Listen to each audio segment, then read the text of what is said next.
ڈرامے جو تاریخی بنائے جاتے ہیں، تو ڈرامے دیکھنا تو ہم جائز نہیں کہتے، اس میں بے حیائی بھی ہوتی ہے، مگر جو بنانے والے ہیں وہ کہتے ہیں کہ ایک ماحول جب کریٹ کیا جاتا ہے، ایک ماحول دکھایا جاتا ہے، اس سے تاریخ اور ہسٹری آپ کے دماغ میں زیادہ اچھی طرح سے بیٹھتی ہے۔ تو طیب اردگان نے ڈرامہ بنایا نا، ارطغرل بڑا مشہور ڈرامہ چل رہا ہے، بہت دنیا دیکھ رہی ہے، تو میں ڈراموں کو جائز نہیں کہتا، لیکن جو لوگ فلمیں دیکھ رہے ہیں پہلے سے بے حیائی کے کاموں میں پڑے ہوئے ہیں اور غلط غلط چیزیں دیکھ رہے ہیں، تو ہم ان کو کم از کم یہ مشورہ دیتے ہیں کہ یار انڈین فلمیں دیکھنے سے بہتر ہے یہ جو آج کل وہ ڈرامے جو ہمارے فیملی سسٹم کو تباہ و برباد کر رہے ہیں، جب تم نے دیکھنا ہی ہے تو کم از کم ایک کم درجے پر آ جاؤ نا، اس کو دیکھ لو، تو اس سے تو پھر بھی بہتر ہے کہ کم از کم تمہیں ہسٹری تو پتہ چلے گی، کم از کم تمہیں یہ تو پتہ چلے گا مسلمانوں کی تاریخ کیا تھی۔ اور ایسے صرف دعاؤں سے کام نہیں بنا، انہوں نے بڑی بڑی قربانیاں دی ہیں۔ سلطان محمد فاتح نے بہت بڑی قربانی دے کے قسطنطینیہ فتح کیا تھا، دنیا کی سب سے بڑی توپ بنائی تھی اس نے، اور آج ہماری صرف باتیں توپ ہیں، باتیں ایسی کریں گے جیسے بہت بڑی توپ ہیں ہم، کوئی عمل ہمارے کیا ہیں زیرو، نہ سائنس میں آگے، نہ ٹیکنالوجی میں آگے، نہ مذہب میں آگے۔ وہ ٹیکنالوجی کی دنیا میں بہت آگے تھے، سائنس کی دنیا میں بہت آگے تھے۔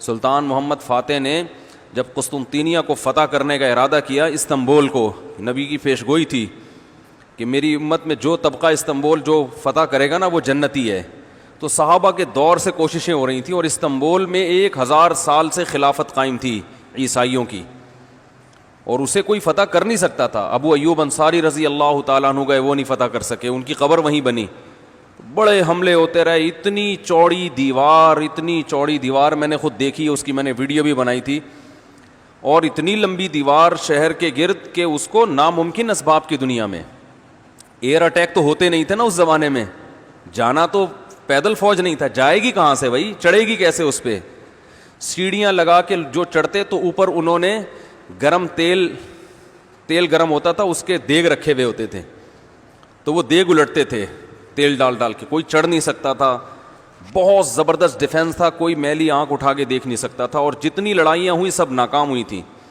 سلطان محمد فاتح نے کہا بھائی نبی نے خوشخبری دی ہے، ہم فتح کر کے چھوڑے گا۔ پھر وہ مشہور واقعہ ہے، اس نے کیا کیا کہ خشکی میں کشتیاں چلا دیں، سارے جانور راتوں رات ذبح کیے، ان کی چربی پگھلا کے پتھروں پہ بچھائی گئی ہے، اس پہ سمندری جہاز بٹھا کے، وہاں میں جب ترکی میں گیا ہوں تو اب دیکھو یہ چیز کتابوں میں بھی بتائی جا سکتی تھی نا، لیکن وہاں طیب اردگان نے کیا کیا ہے، میوزیم بنائے ہیں، ان میں یہ پورا منظر دکھایا جاتا ہے، خدا کی قسم ایسا ایمان بڑھتا ہے کہ چیخیں مارنے کا دل کرتا ہے، ایسی جو علماء بھی گئے ہیں نا، بنوری ٹاؤن کے ایک شیخ الحدیث گئے تھے، وہ کسی نے بتایا وہ رو رہے تھے چیخیں مار مار کے، جو جاتا ہے یہ منظر ہوتا ہے، وہ جب دکھاتے ہیں نا اپنی آنکھوں سے، بھائی کیا منظر، اور کیسے وہ کشتیوں کو راتوں رات خشکی پہ لے کے چلے ہیں، اور خشکی پہ لے جا کے پیچھے سمندر میں اتارا، اور سامنے سے بھی اٹیک اور پیچھے سے بھی اٹیک۔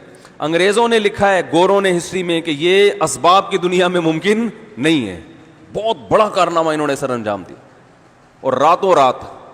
تو یہ ہماری تاریخ تھی جس کی وجہ سے ہمیں عروج ملا تھا، آج ہم صرف پیڑے کھا رہے ہیں، باتیں ٹھوک رہے ہیں بیٹھ کے، صحیح ہے نا، بزرگوں پہ طنز، علماء پہ اعتراضات، ایک دوسرے پہ کیچڑ اچھالنا، فرقہ پرستی، ان چیزوں میں ٹائم ضائع ہو رہا ہے، اور کوئی موٹیویٹ کرنے والا نہیں ہے، کوئی تعمیری کام کرنے والے لوگ بہت تھوڑے رہ گئے ہیں، اور ٹیکنالوجی کی طرف تو توجہ ہی نہیں ہے۔ یونیورسٹی میں جو لڑکا مذہب پہ چلتا ہے، سب کی بات نہیں کر رہا، ایجوکیشن میں سب سے پیچھے وہی ہوتا ہے عام طور پہ، اسی کی شکایتیں آ رہی ہوتی ہیں، یہ چونکہ نمازی ہے لہذا نمبر سب سے کم اس کے آتے ہیں، نمازی کے نمبر تو زیادہ آنے چاہیے بھائی، جو تبلیغ میں وقت لگاتا ہے اس کو تو ایجوکیشن میں زیادہ آگے ہونا چاہیے، یہ تو ہمارے مذہب کا حصہ ہے۔ صحابہ کرام نے جو ملکوں کے ملک فتح کیے، اور جو ہمارے تاریخ میں فاتحین ملتے ہیں، سب سے پہلا بحری بیڑا حضرت معاویہ نے بنایا ہے، سمندر پہ سب سے بڑی فوج جو اس وقت اتاری ہے وہ کس نے اتاری ہے؟ حضرت معاویہ رضی اللہ تعالی عنہ نے، اور نبی نے پیشگوئیاں سنا دی تھی پہلے کہ سمندر کی لڑائی ہوگی، اس میں جو شہید ہوگا اسے میں جنت کی خوشخبری دیتا ہوں، اور آپ صلی اللہ علیہ وسلم نے سمندر میں شہید ہونے والے کو زیادہ بڑا شہادت کا درجہ عطا فرمایا۔ میں نے تو سمندری لڑائی کے فضائل پر احادیث جمع کی تھیں. ایک میرا بیان ٹوٹلی اسی پر ہوا تھا کہ سمندری لڑائی کتنی اہم ہے. نبی کو معلوم تھا میری امت سمندروں پہ بھی چلے گی.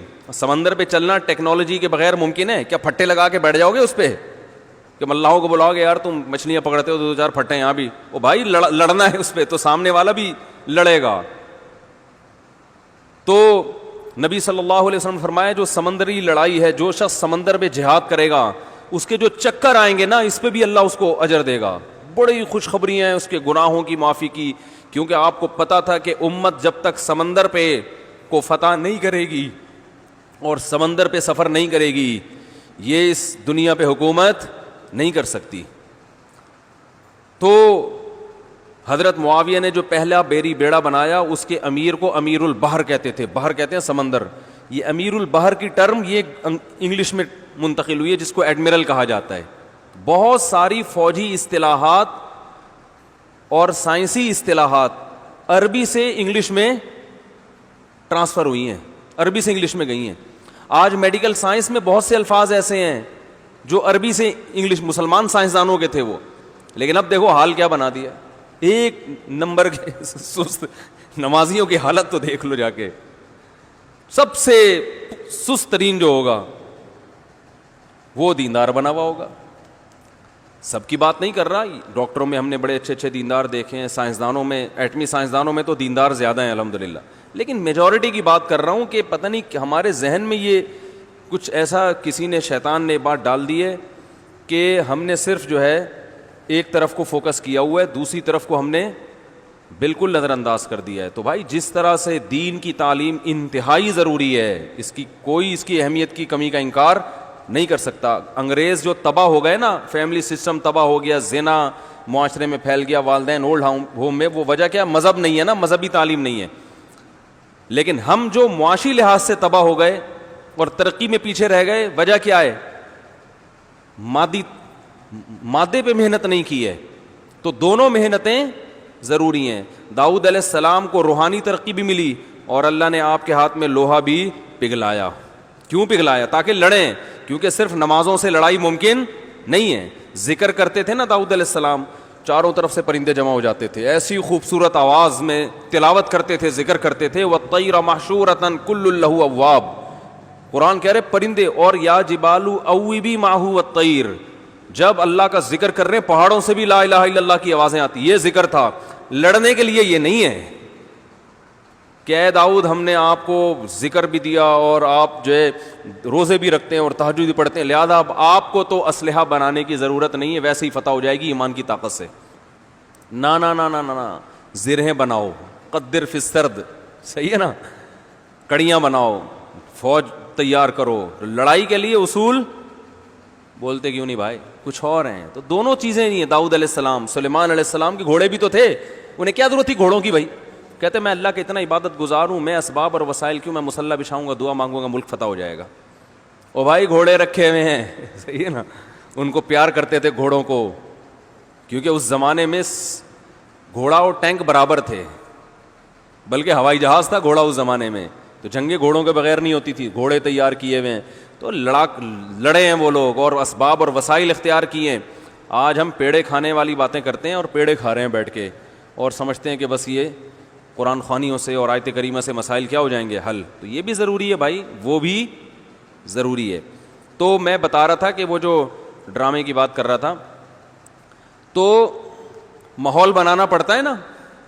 تو طیب اردگان نے کیا کیا کہ کیونکہ جو لبرل لوگ ہیں وہ ایسے ڈرامے, ایسی فلمیں بنا کے نا نوجوان نسل کا دماغ خراب کر دیا انہوں نے. اتنا دیکھو, اب محمد بن قاسم کو بھی لوگوں نے ڈاکو کہنا شروع کر دیا ہے, معاذ اللہ. وہ شخص جو سندھ میں اسلام لانے کا ذریعہ بنا, اگر وہ ڈاکو تھا تو اس سندھ میں اسلام کون لے کر آیا؟ انگریز کہے گا تمہارے تو اسلام, جو بر صغیر میں اسلام آیا سندھ کے راستے سے, سندھ کو تبھی باب الاسلام کہا جاتا ہے نا. بر صغیر میں اسلام کہاں سے آیا ہے؟ سندھ کے راستے سے. پھر پورے انڈیا میں بھی پھیل گیا اور بنگلہ دیش, برما, کہاں تک پھیلا ہے. تو انٹری جو ہوئی ہے محمد بن قاسم کے ذریعے ہوئی ہے. پروپیگنڈا دیکھو, وہ بھی چور, وہ بھی معاذ اللہ وہ بھی ڈاکو, محمود غزنوی بھی ڈاکو. وجہ کیا ہے؟ جس کے ہاتھ میں میڈیا ہوگا نا چلے گی اور سنی اسی کی جائے گی, آپ جو کچھ بنا کے پیش کر دیں. تو طیب اردگان نے کہا بھائی ان کو انہی کی زبان میں جواب دینا ہے, ناول لوگ نہیں پڑھتے, رسالے نہیں پڑھتے لوگ. تو نوجوان طبقہ فلمیں ڈرامے دیکھتا ہے, تو اس نے کہا ڈرامہ بناؤں گا, اور ایسا بنا کے دکھایا کہ آج رپورٹیں یہ آ رہی ہیں بہت سے غیر مسلم مسلمان ہو چکے ہیں. تو میں عام لوگوں کو وہ ڈرامہ دیکھنے کا مشورہ نہیں دیتا, اس میں عورتیں بھی ہیں اور کچھ کہا جاتا ہے, میں نے نہیں دیکھا وہ ڈرامہ, بے حیائی کے مناظر بھی ہیں, لیکن میں ان لوگوں کو جو غلط چیزیں دیکھ رہے ہیں ان سے کہتا ہوں یار کچھ دیکھنا ہی ہے تو پھر ادھر دیکھ لو, جو نہیں دیکھ رہے وہ کچھ بھی نہ دیکھیں, وہ پھر اس کے بعد پھر آگے بھی جائیں گے, وہ یہ دیکھ کے پھر وہ ان کو شوق پیدا ہوگا ذرا فلمیں بھی دیکھیں. اور جو نہیں دیکھ رہے وہ تو بچے رہے ہیں, جو دیکھ رہے ہیں تو بری چیزیں دیکھ رہے ہیں تو بھائی یہ دیکھ لو پھر, تو اس سے کم از کم ایک کریٹو سوچ پیدا ہوگی تمہاری, اور کم از کم ایک تعمیری سوچ پیدا ہوگی, مسلمانوں کی ہسٹری کا تمہیں پتہ چلے گا. تو اردگان کی سوچ چونکہ یہ تھی اس لیے اس نے وہ کر دیا, اور اس سے بہت لوگ پریشان ہیں اس ڈرامے سے. یعنی اس سے جو اسلام دشمن قوتیں پوری دنیا میں پابندی لگانے کی کوشش میں لگی ہوئی ہیں. ابن تیمیہ رحمہ اللہ کا قول ہے نا, تمہیں باطل کی پہچان نہ ہو نا کہ حق کیا ہے اور باطل کیا ہے, تو دیکھ لو باطل کے تیروں کا رخ کس طرف ہے. سارے باطل جس کے پیچھے پڑے ہوئے ہو نا, سمجھ لو یہ کیا ہے, حق ہے, تو ان کو پتہ ہے اس کا اثر کیا پڑ رہا ہے.